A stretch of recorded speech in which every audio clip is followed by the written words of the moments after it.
Дайфу Ибрахим дейді, мына қараңыз. Ибрахимнің қонағы деп тұр. Біз білеміз, Ибрахим алейхиссаламға бұл қонақтар келген кезде олар кімдер еді?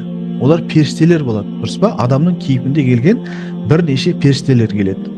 Бірақ Ибрахим алейхиссалам оларды періште емес, адам деп қабылдайды да. Себебі олар адам кейпінде келеді. Енді сұрақ, бұл жерде қарасаңыз дайф деп тұр. Дайф деген сөз қонақ деген жекеше түрде. Неге Аллах тағала бірнеше періштелер Ибрахимге қонақ болып келе тұра, оларды қонақ деп жекеше түрде түсіндірген да, дайф деп. Неге дуюф деп көпше түрде айтпаған? Қонақтар деп. Бұны тәпсірші ғалымдар айтады. Жекеше келуінің себебі дейді. Бұдан біз алатынбыз, бұл сөзден біз алатынбыз. Саған келген қонақтардың қанша саны, қаншалықты көп болса да, әрқайсысына жеке-жеке сен қызмет қылуың керек. Әрқайсысына жеке-жеке сен құрмет көруің керек, құрмет көрсетуің керек. Яғни ешкімді бөліп жарып алаламауың керек. Әрбір қонаққа бірдей қарауың керек деген сөз шығады. Түсіндіңіз ба?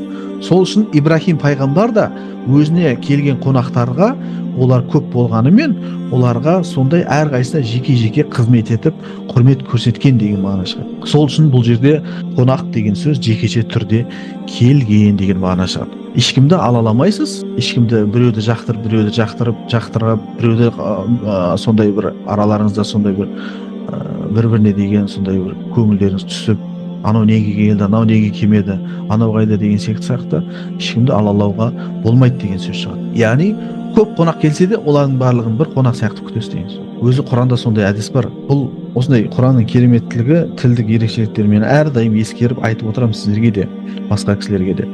Құранда жекеше келген сөз көпше түрде мағына беруі мүмкін. Көпше түрде келген сөз жекеше мағына беруі мүмкін. Яғни осының барлығын астарын қарап, талдап отырып түсіндірме беретін болсаңыз, онда негізгі мағынаның ар жағында ұғымы ортаға шығады. Ал сіз оны аудармада еш уақытта бұл нәрсені көре алмайсыз. Сөз біз аудармада жекеше аударылады, көпше аударылады. Ал оның ар жағында түпкілікті мағынасы ортаға шыға бермейді.